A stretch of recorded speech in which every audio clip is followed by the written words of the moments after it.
What's up, my good people? Welcome to the CJ Moneyway Show.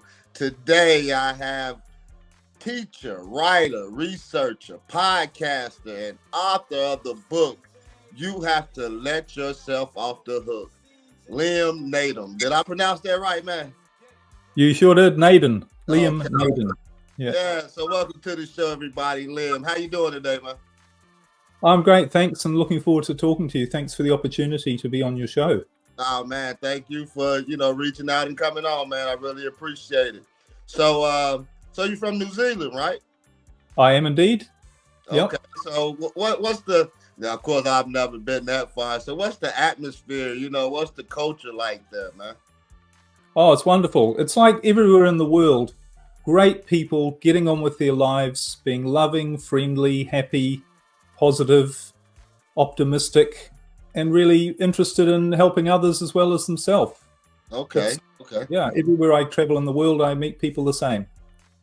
Oh, okay. So it's I know like in those parts like Europe and everything, soccer, that's the big thing over there, huh? Is that big? Yeah. I don't really follow sports, so I don't know, but I'm sure it is.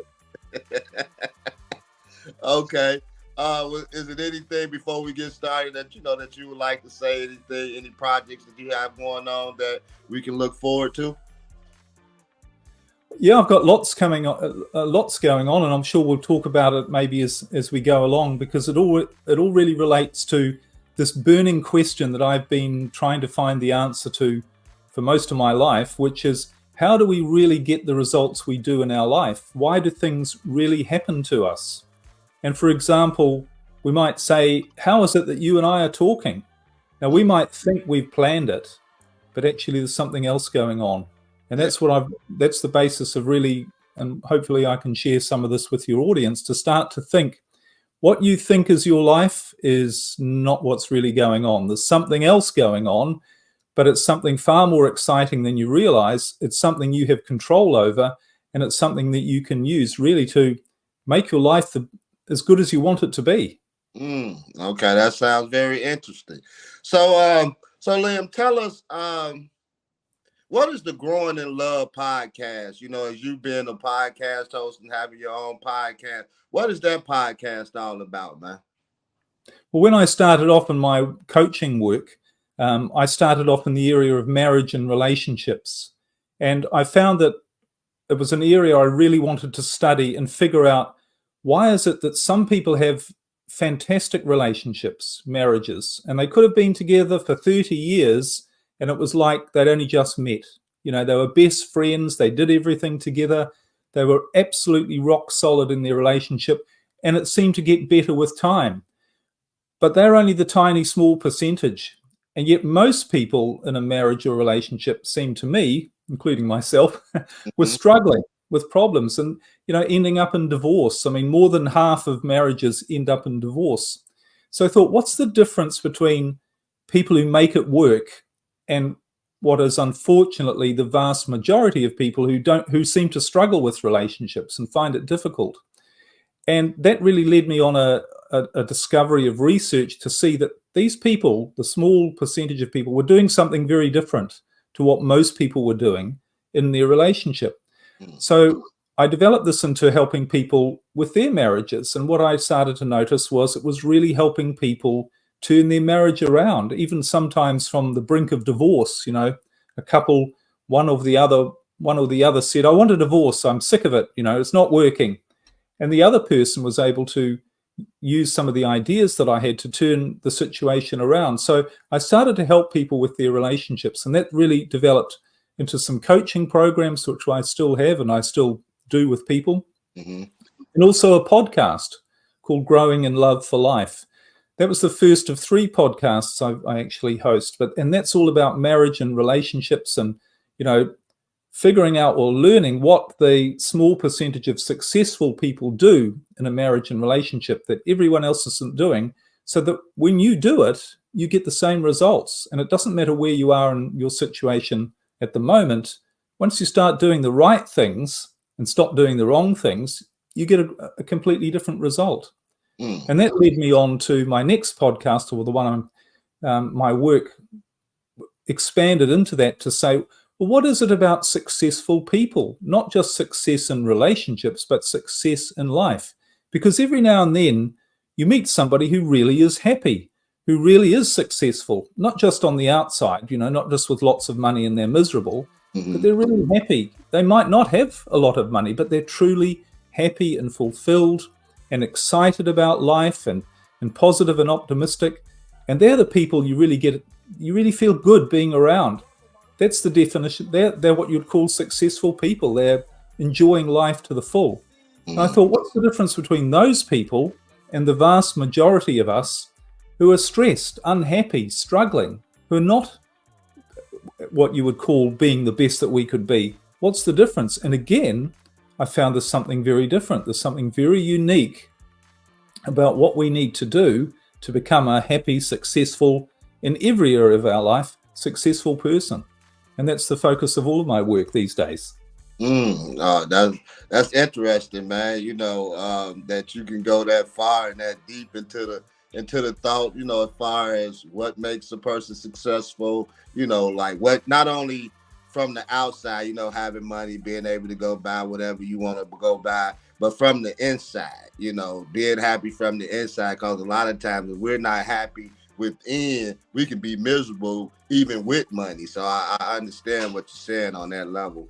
As far as being a podcaster, and I want to ask people that comes on the show that also host their own podcast, because I haven't been on anyone else's show as a guest. So before I ever do, I just want to, pick you guys' brains a little bit. What is the difference between hosting a show and asking questions and being a guest on the show? Well, in some ways, there's not a big difference, because I think the most important thing that I've learned is to be successful, if this is what you're sort of asking, to be successful either as a host or as a guest, you've really got to you've got to think about, what can I offer to whoever I'm talking to that's really going to make a difference in their life, and that they're going to say, this, I haven't heard this before. This is something really interesting. This isn't just the same run-of-the-mill stuff that the other 50 million podcasts are sharing. But I want to look. This sounds interesting. This could really help me with my life. I want to find out more about what this person is saying. And I think too often we forget, or we focus on the medium. So we say, right, I've got to have a podcast, or I've got to be a guest on a podcast, or I've got to have a blog, or I've got to have a website, or I've got to have, whatever it is, without thinking the most important thing is to develop your unique inner voice, because all of us have a unique and valuable role to play in the lives of everyone else. We've all had unique experiences. We have our own unique wisdom. And those things we can share with other people. We don't need to copy someone else and say, well, that person's really successful, I'll just do what they do. We've got it within us to be unique. And when you let your uniqueness come out, that's what is very powerful. So that's what I think we should focus on, rather than saying, well, how do I, how many $1 million worth of ads do I need to spend? It doesn't work that way. People have become immune to noise. So to break through the noise, you have to say something that catches their attention and is different and unique. Okay, just be authentic. Like we all have something to give, just like with this platform that I'm trying to build. My platform is, trying to get people's stories out. I did it for the community, for a lot of people that actually, didn't have a voice and wouldn't be on a bigger podcast. And so that's what, I tried to build. And so I'm excited to have someone like you, with vast experiences and things of that nature, a man with a lot of wisdom. Because if you can teach a podcast on how to stay married, that's some good stuff right there. So, Tell me, man, I was reading your biography and everything. So tell me, what is the experience like just sailing through Europe? Because I seen where you sailed through like 15 countries or something through Europe. Just tell me, man, what's the experience like sailing through Europe, man, on a yacht? Oh, well, it's interesting. It's like any experience. There's two sides to it. You know, as you said, I spent 8 years sailing around 15 countries in Europe on my own yacht. Mm-hmm. I finished that last year, and from since I've been now traveling in a motorhome. What I think you call them an RV or whatever. I'm traveling through Europe and that, and I'm back in New Zealand at the moment for a short break. So I have actually been a permanent traveler for about 13 years, my partner and I. Mm. But there's a thing about travel, and people say to me, "Oh, you're so lucky," and that must be amazing, and it is incredible. Different experiences all of the time, the freedom to go anywhere you want to go. Particularly, and a yacht is amazing. You're so connected with nature. You're anchored in a beautiful bay, and there's just nature around you, and it's peace and quiet. But there's another side to it. And this is the biggest lesson that I learned from travel, and certainly travel in a yacht and also in a motorhome. And that is, you've got to be, or you have to develop the skill of coping well with uncertainty. Mm. And most people can't cope with uncertainty. But on a yacht, you've got to be prepared to say, here we are anchored in this beautiful bay, but the wind has changed and we need to leave right now. Mm. Or you can plan a journey to be sailing to a destination, and the weather might change, and you say, you have to make a decision. We're not going to get to that destination. We need to change course to somewhere else. Mm. So, and you arrive in places and they're not what you expect them to be. So you arrive in a place and you go, this is absolutely incredible. I didn't think it'd be so beautiful. We're only going to be here for a day. We'll stay here for a week.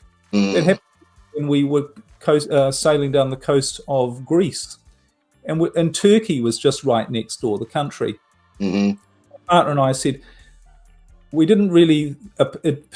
didn't really appeal to us as an idea, but we'll just go there for a couple of days just to have a look at what Turkey was like. We got there, we stayed for over a year. It was the most incredible country. The people are wonderful, the food, the scenery. So you have to be prepared when you're on a boat and when you're a constant traveler to make decisions all of the time. And some people find that tiring. Most people find that tiring, which is one of the reasons most people never, unfortunately, take much of a risk and go out and do something different, because they want to know that it's going to work out. They want to know everything that's going to happen before they make a decision. But when you're on a yacht, you can't do that. You have to make decisions all the time. You have to change your mind and do things differently. Sometimes things don't turn out very well. You might, on the opposite side, say, we're going to go here for a month, and you only go there for a day because you didn't like the place. But that's a wonderful strength to develop, a wonderful thing that I'm grateful to have developed, which is to cope with and deal with uncertainty and make your decisions one at a time.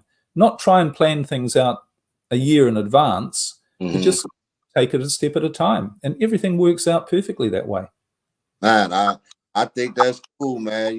Like you say, you have to be prepared, because like one of my last guests, we were just talking about just being out on the ocean and out there in the sea, and there's things that can happen, or things that you have to think about. Like you say, you have to change course because the weather might get bad or whatever. So just the uncertainty of when you're out there like that, I think that's a cool experience. One day I hope I can get a yacht and just sail around, man.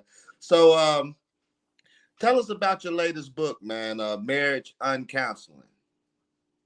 Right. Well, this has really come from my experience of what we've been talking about, which is that most people, unfortunately, are doing the wrong things with their marriage and with their relationship.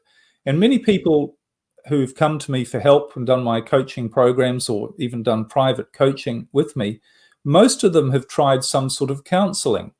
And nearly all of them have said to me, regrettably, that it didn't really help. In fact, often it made things worse. And I'm not trying to criticize counseling or bag it per se, but what I noticed is in my experience of counseling as well, and what people were explaining to me, was I was thinking, this doesn't really fit in with my understanding of what really works to heal a relationship. So that's why I called it uncounseling, because in many ways it's the opposite of what counseling does. Because when you think about it, if you go to a counselor, if you're a couple, well, any sort of counseling, but particularly marriage counseling, if you go to a counselor to heal your marriage, what tends to happen is you go and you work on the problems. So you try and identify what are the problems in our relationship, what's going wrong, and how can we fix those problems. But what I've noticed and other people far more smarter than I have described this as well, and in life, what you focus on, you tend to get more of. So if you focus on problems, you tend to get more problems. And it's very difficult, if not impossible, to try and solve a problem directly. What you need to focus on is the solution. So that's what uncounseling, that's what my book is all about, is changing your focus. Instead of being on the problems, focus on the solutions, focus on where you want to go, and changing what you're thinking and doing that's in harmony with that, not just focusing on the problems. Because the other thing with problems is, as most people find, if you focus on problems, you can never get rid of them. Even if you think you solve a problem, more seem to keep coming along. And this is actually to do with how the brain functions. But that's what my book is all about. That's what uncounseling, that's why I've called it uncounseling, is to focus on the solutions, focus on what you want, and you find there's actually an easier path to getting there.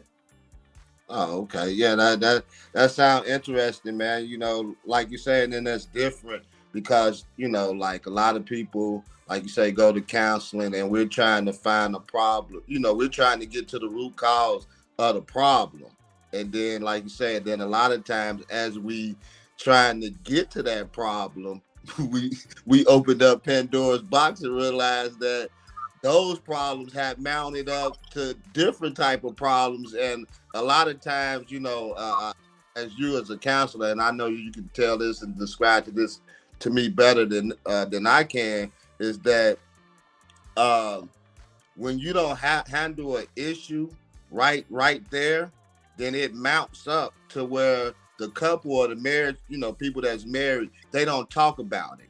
And so it mounts up until, you know, you get angry and sometimes that person don't even know what's really wrong. You know what I'm saying? Or because you're thinking about something that you think that somebody should have did or that your spouse should have did, but they had no clue that, you know what I'm saying? So, yeah, you know, like basically, sometimes it can be misunderstanding or things that we can talk about that we don't, that mounts into problems long term.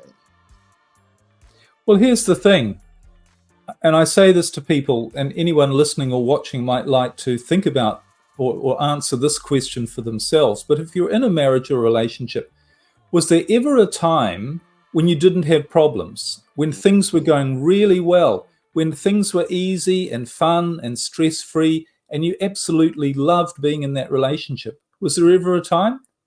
And for most people, there is a time. And when was that? That's when you first got together.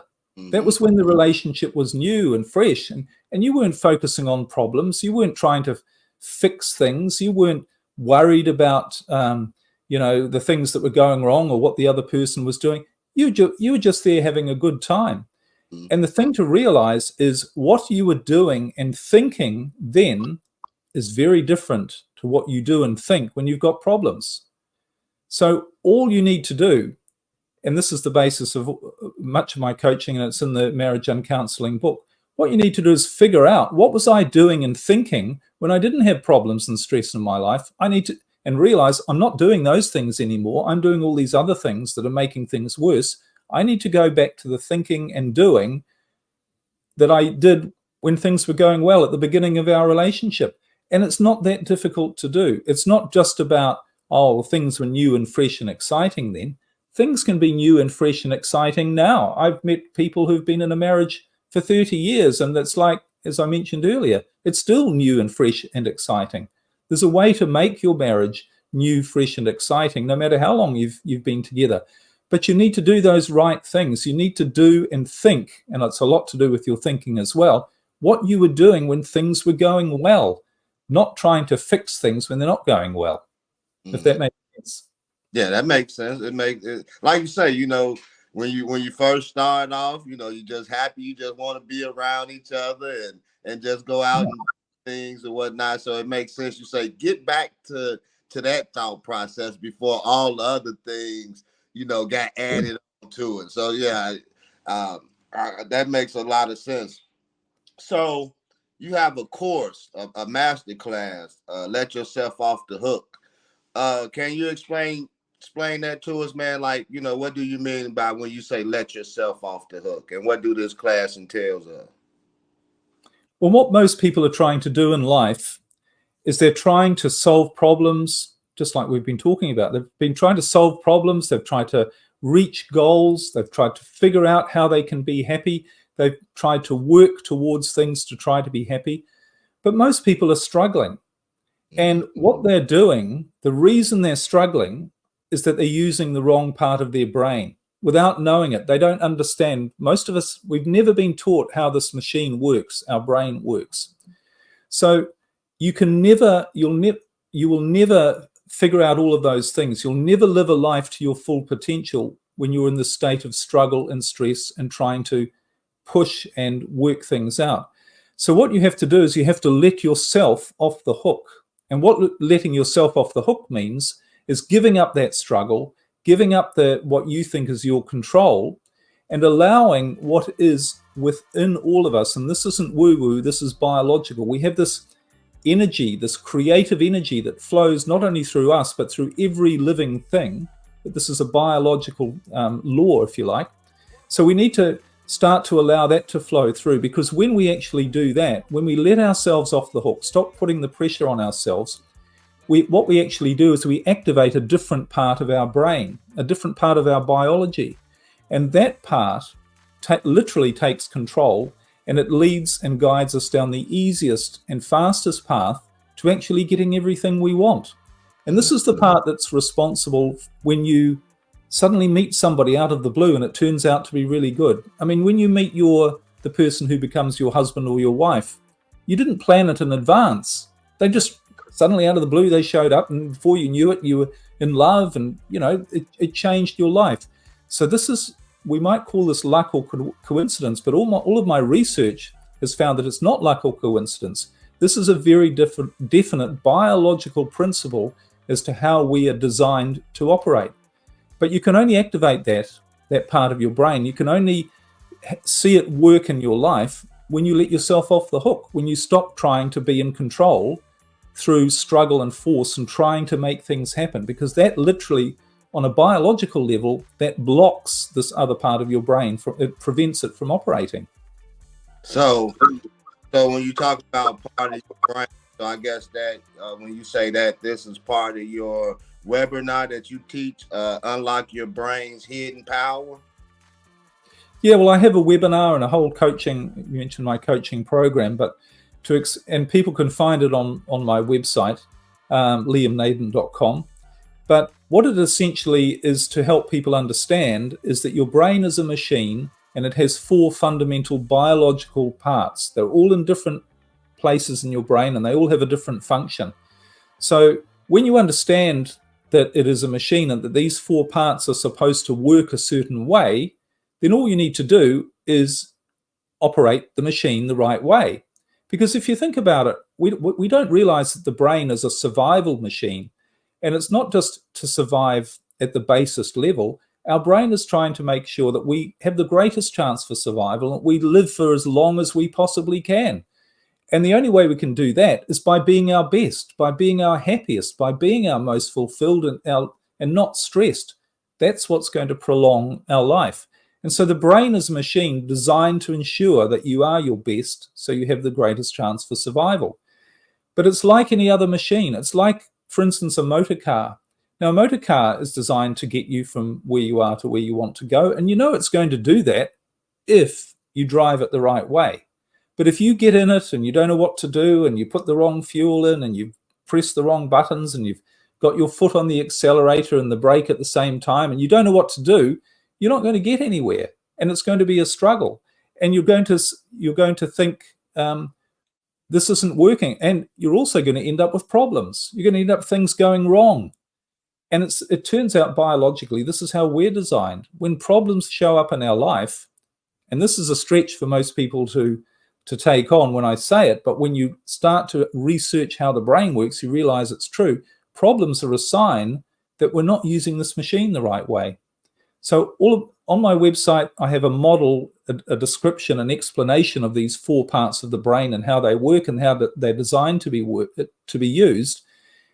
And the amazing thing is, when you start to use your brain differently, you do get different results, and you get them without the struggle and the force and the stress.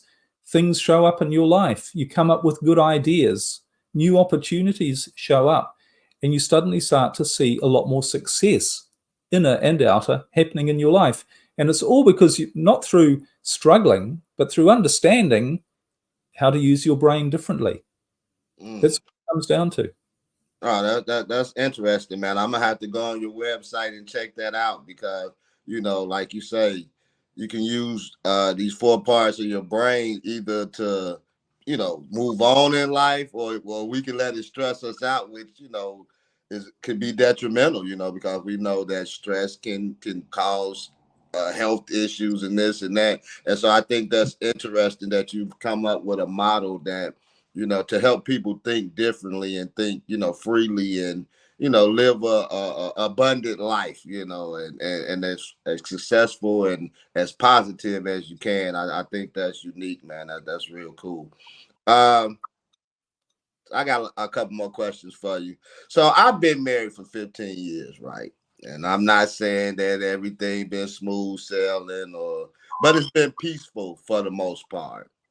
So I guess my question to you is, because I've seen this somewhere, and say, how can you achieve a problem-free marriage? Well, the first thing, it's quite a deep subject, and I cover it in Marriage and Counseling. Mm-hmm. But just think about this, and it's a deep answer, if you like, and I probably need a book to explain it all. But really think about, what is the primary cause of every problem in a marriage? And you know the answer to that?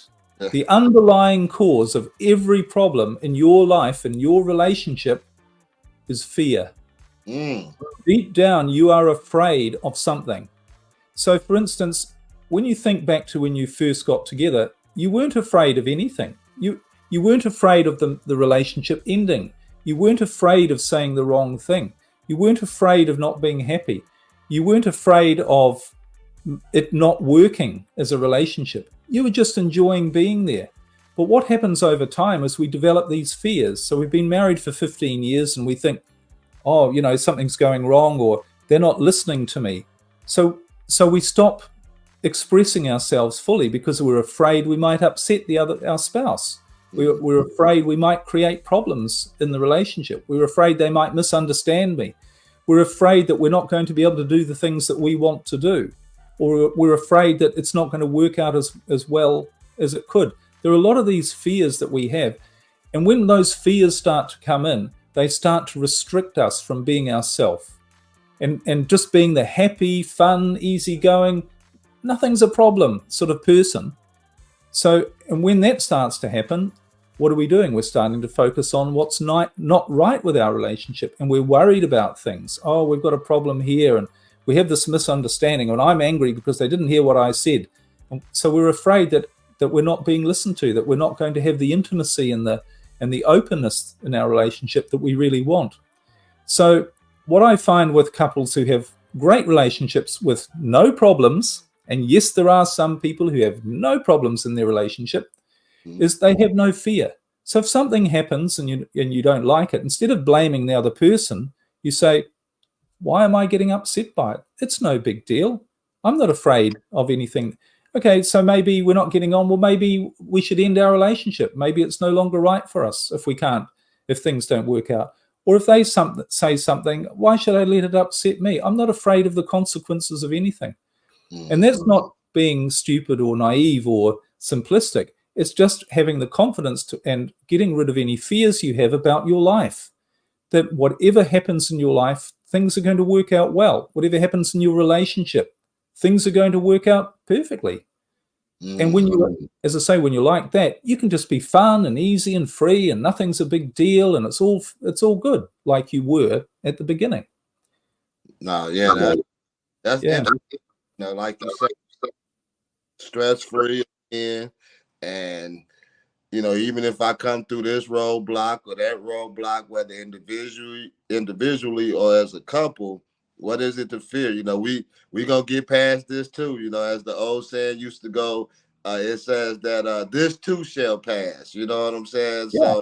So you know, you just keep on moving, you move forward, and you just make the best out of every situation that you're in, man. I'm really getting it, man. This is some very vital information that you're giving out, Liam.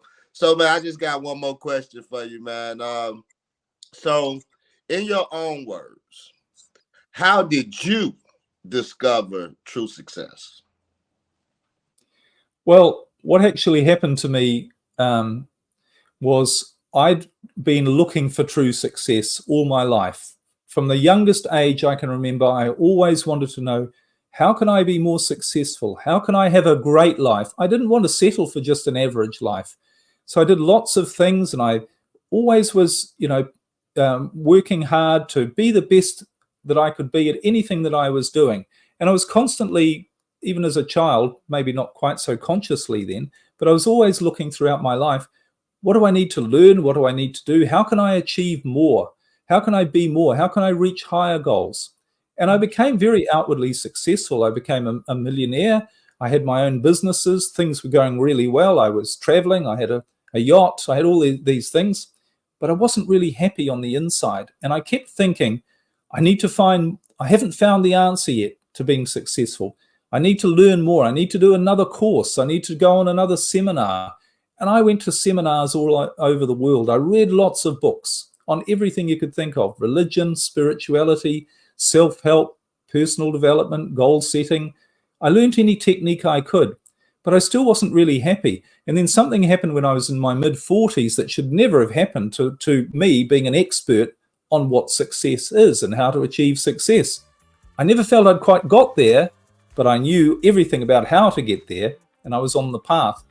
But what happened was I went from being a multimillionaire to literally losing everything overnight. And I became homeless. I had to move in with my elderly mother and sleep on the sofa in the living room in her small apartment.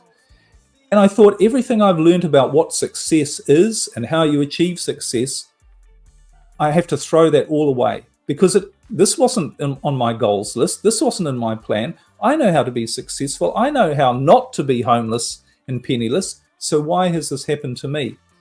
And when I realized that everything I'd learned was not actually helping me be more successful, and I realized that nearly everybody I knew who was also trying these approaches to be successful, they weren't really successful either. They were stressed. They had problems. I thought I need to try a different approach. And I tried a different approach, and that's when everything changed in my life. And I went from being an unhappy, stressed millionaire to a happy millionaire, but with all of the freedom, doing things I truly loved, waking up in the morning and realizing what true success was. And true success is nothing more than feeling good, than being happy.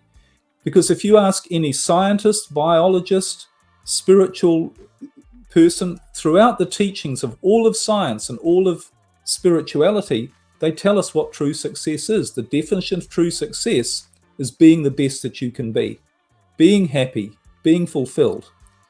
And I realized that's the answer. When you focus on that, and when you use this machine, which is designed to bring you that success, it's going to happen. But it doesn't happen, as I said earlier, through struggle and force. And that's not using your brain the right way. That's not natural. That's not biologically the way we're designed to operate. Oh, man. So that's cool, man. I thought that was interesting, where, just the humility that you speak with, as far as being open about how, you went from this and then, to being penniless and staying with your mother, but you built yourself back up, man. And that's what true success stories are all about, man. I love it, and I'm glad you came on today, man, and shared that with us. I think a lot of people can, take something from that, because, a lot of times we get down, or if we have something and then we lose it, we become down on ourselves and feel like that there's no way out of that, or that we can't get back up from that. You're a living example that, hey, just be happy. Well, it says in the Bible, I mean, the Bible, a lot of people profess to believe in the Bible and believe in God and all of that. But the Bible is an instruction manual on how to use your brain. And the Bible tells us this constantly, to not be afraid. Don't worry. Give no thought for tomorrow. You will be provided with what you need. Do not worry about what you shall eat, drink, or wear. This is all be provided for you. So if we really knew that, why are we all stressed and worried and trying to force things to happen? Yeah. Because we don't realize that that is true. We will be provided for. All of nature is provided for. But the way to do that, we can only do that if we're using our machine, our brain, and our who we are. If we're operating in the right way, if we're like the car, if we're using it the wrong way, we're not going to get those results. So speaking to people who have a spiritual basis, really think about what God is saying. God is saying, I've created you to be the best that you can be, to be happy, to have an abundant life like all of the rest of nature does. And I've given you a machine that will guarantee that will happen. It's called your brain, and you just need to use it the right way, like I've taught you, which means not to worry, not to get stressed, not to be afraid, and just allow it to happen. That's what it's all designed to do. So we've been told this a million times, but we don't believe it because we don't understand. We can think about it as a spiritual idea, but we don't understand. This is pure biology. The way your brain works to make you the best that you can be and have the best life possible is as much a principle of nature as the law of gravity. And you know that if you want to walk out a 10-story building, it doesn't matter how much you pray, how much you believe, how much work you've done into changing your thoughts and how determined you are, you're going to fall to the ground. You are controlled by nature. And it's the same with your brain. You're controlled by your brain. When you use it the right way, your life is going to unfold for the best, which is what it's supposed to do. If you use it the wrong way, you're going to end up with problems and stress. It's as simple as that. It's pure biology. Yeah, I mean, and I like the way that you added the spiritual element to that, as far as, like you say, the words say that even the fowls of the air, God feeds them. And so what makes you think that God wouldn't feed or provide for you? What he said, like a father, if he would give his son something, to eat, or wouldn't withhold from him, why would you think that God would withhold from you? So I love the spiritual elements. I love talking about the word of God, man. That's what God is sitting up there going, look, I've given you the machine. I've given you the instruction manual. I've told you what to do. Don't worry, it'll all be provided for you. I'm frustrated because you're not doing it. I can't stop you from having problems because you're not doing what I'm telling you to do.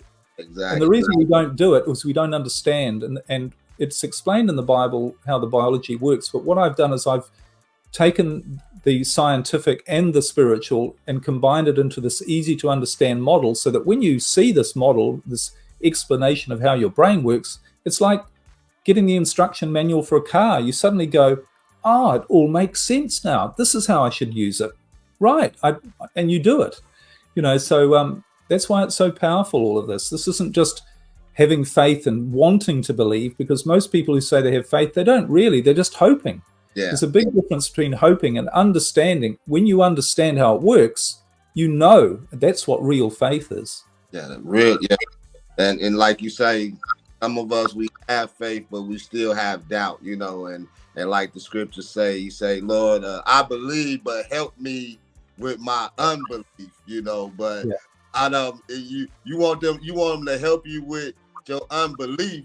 But before he said that, he said, I believe first, but help me in my unbelief. And so a lot of us just have unbelief. Hey, so Liam, man, I really appreciate you coming on the show, man, and giving us your wisdom on how the brain works, man, and enlightening us about your journey through the 15 countries in Europe, man. I think that's very exciting. I wish you great success with your book. Um, with your book, the counseling book, and with your course, man. Let yourself off the hook. So, like I said, I'm gonna go on your website. I'm gonna check out the how the brain functions myself. And so, anything else that you have to say, man, before we leave? No, thank you very much for having me on the show. And I really encourage people, as you've been saying, to really think, instead of trying to focus on the surface stuff, focus on how it actually works. You know, and when you focus, like your motor car, you don't, if your car's not running right, you don't go and change the wheels or change the stereo system or change the seats or polish it up. You say there's something fundamental about how the machine works that isn't working right. That you get under the hood and you figure out what's going wrong or what you're doing wrong to make it not go properly. So this is really, to me, that, and it is the most important thing you can do, is start to understand how you work biologically. And when you do that, you're going to find life becomes what it's supposed to be, which is a great adventure. You know, you could be sailing around Europe for 8 years on your own yacht. Who knows? But you're supposed to be having an adventure in life, not struggling with stress and problems. That's not natural. Yeah. So I think that's really, you know, I hope some people are encouraged to go to my website and really learn about this. And I think the lights will go on. They usually do for people, to say, this, I didn't realize how simple it was and how logical it all is, and how it doesn't need to be all struggle. It just needs to be doing a few things differently. That's a little tweak here and there. Hey, so stay on for a minute. Hey, this your boy CJ Moneyway. Hey, this Liam Naden, man, that traveled around Europe, 15 countries, man. He got his books out. He got a webinar. He got a master class. Hey, check out his website, man. Good guy, a lot of knowledge. Hey, this your boy CJ Moneyway. We out.